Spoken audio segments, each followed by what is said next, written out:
walked into my room and saw my grandmother's music box in pieces on the floor, and my little brother was just standing there holding the tiny porcelain ballerina like it was a toy he'd gotten bored of. Let me back up, because you need to understand what that music box actually meant to me before any of this makes sense. My name's Ileana. I'm 17. I live with my mom, my stepdad Rick, and my half-brother Caleb, who's 11. And before you make assumptions, I want to be clear, I love Caleb. He's my brother. When he was little, I used to carry him around on my hip like he was my own kid. I taught him to ride a bike. I let him sleep in my room during thunderstorms until he was like 8. We're not enemies, we never were. But here's the thing about being the older sibling in a blended family. There's this invisible math that's always running in the background. Rick moved in when I was 9. He and my mom had Caleb when I was 6, technically, but Rick didn't become a permanent fixture until later. My biological dad passed away when I was 4. Cancer. I barely remember him, but I remember feelings. I remember the smell of his cologne. I remember sitting on his lap while he hummed something I couldn't name. And I remember my grandmother, his mother, my abuela Rosa, being the person who kept him alive for me. She told me stories. She showed me photos. She gave me that music box on my 7th birthday, 3 years after he died, and she said, this was in his room when he was a little boy. He used to fall asleep to it every night. It played Claire de Lune. The ballerina inside wasn't fancy or expensive. Her paint was chipping. One of her arms was slightly shorter than the other from some manufacturing flaw. She was perfect. Abuela Rosa passed away 2 years ago. Pancreatic cancer, same thing that took my dad. And when she died, that music box became the most important object I owned. Not sentimentally important the way people say about stuff they'd save in a fire but probably wouldn't. I mean important like a piece of my actual identity. It was the only physical thing connecting me to my dad that felt alive, that still moved and made sound and existed in the present, instead of just being a photograph behind glass. Now here's the part that makes this whole thing feel like it was always going to happen. Caleb has never been great with other people's things. And I don't mean that in a bratty, spoiled kid way. I mean he's 11, and he's curious, and he's got ADHD, and he genuinely doesn't always think before he touches stuff. When he was 7, he broke my mom's reading glasses by trying to see if they'd work as a magnifying glass in the sun. When he was 9, he took apart Rick's electric razor because he wanted to see the motor inside. He once used my good watercolor set to paint his Nerf gun. Every single time, the response from my mom and Rick was the same. He didn't mean to. He's just curious. He's learning. And honestly, for most of that stuff, I agreed. Kids break things, that's reality. I wasn't walking around keeping score. But I did something that matters for this story. I told my mom multiple times that my room needed to be off limits to Caleb when I wasn't home, not as a punishment for him, just as a precaution. I even specifically mentioned the music box. I said, Mom, that's irreplaceable. If something happens to it, no one can fix it. She said she understood. She said she'd talk to him.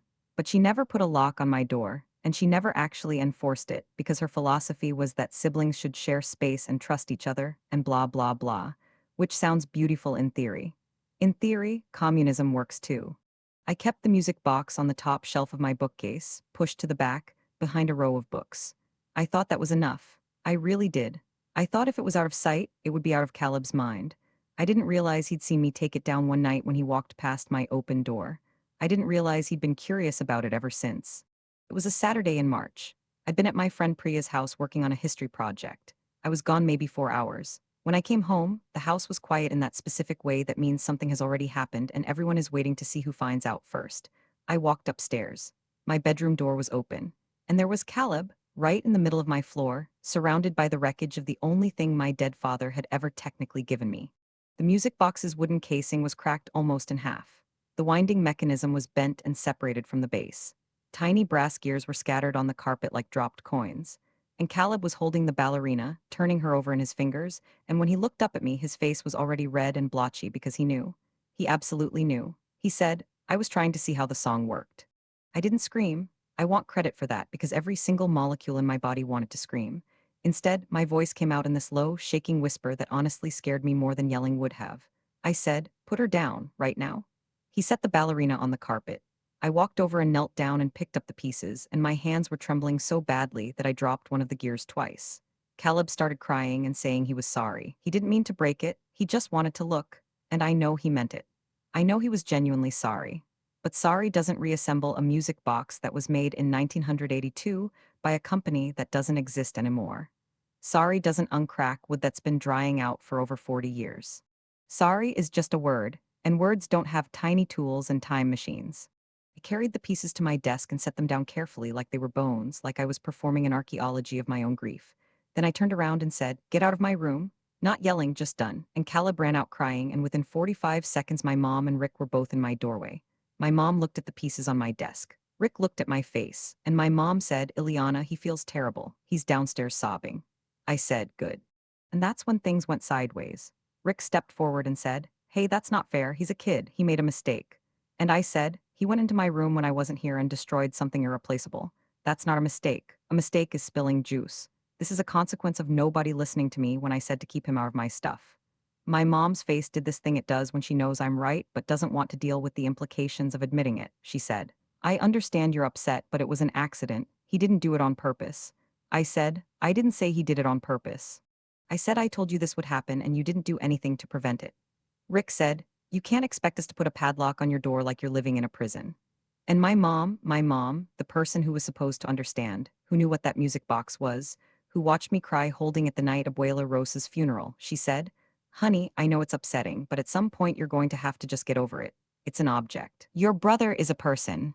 I stared at her. I stared at her for what felt like a full minute but was probably 5 seconds. And then I said something I shouldn't have said. I said, "You'd care more if it was something of Rick's that got broken." The room went completely silent. Rick's jaw tightened. My mom's eyes got wide. And I knew I'd crossed a line because what I was really saying, what everyone in that room heard, was that she'd chosen her new family over the memory of my dad. Was it fair? I don't know. In that moment, it felt like the truest thing I'd ever said. Looking back, I think it was maybe 40% true and 60% pain talking. But I said it, and you can't unsay things. My mom told me I was being cruel. Rick said he thought I owed both Caleb and my mom an apology. I said I wasn't apologizing for anything and closed my door. I sat on my bed and held the cracked music box casing against my chest and cried so hard I couldn't breathe. I could hear Caleb crying downstairs and my mom and Rick talking in low voices in the hallway, and I felt like the loneliest person in the world because not a single person in that house understood that they weren't just telling me to get over a broken object. They were telling me to get over my dad, to get over Abuela Rosa, to get over the fact that the only tangible, living piece of my history with them was now in fragments on my desk, and everyone else's priority was making sure the kid who broke it didn't feel too bad about it. The next day, I barely spoke to anyone. The day after that, my mom came into my room and set down a printed receipt from eBay. She'd found a similar music box, same era, same song, different manufacturer, and ordered it for $65. She said, "I know it's not the same one, but I hope this helps." And she looked so genuinely hopeful, so desperate for this to be the thing that fixed it, that I almost said thank you just to make her feel better. But I didn't, because it wasn't the same, and pretending it was felt like betraying Abuela Rosa. Then, about a week later, I was looking for a charger in my mom's nightstand, and I found a small notebook she keeps. I wasn't snooping, it was right on top, open. But my eyes caught my name, and I read a few lines. She'd written, "I handled the music box situation wrong. I know I did, but I panicked because Caleb was so upset, and I defaulted to protecting the one who was crying in front of me. Ileana's grief scares me because I don't know how to fix it. I never have. I couldn't fix losing Daniel, and I couldn't fix losing Rosa, and when she looks at me like I've failed her, she's right, and I can't sit with that." I closed the notebook and put it back and sat on her bed for a long time. So here's where things are now. The eBay music box arrived. It's sitting on my shelf, still in its packaging. I haven't opened it. The original music box pieces are in a small box in my closet.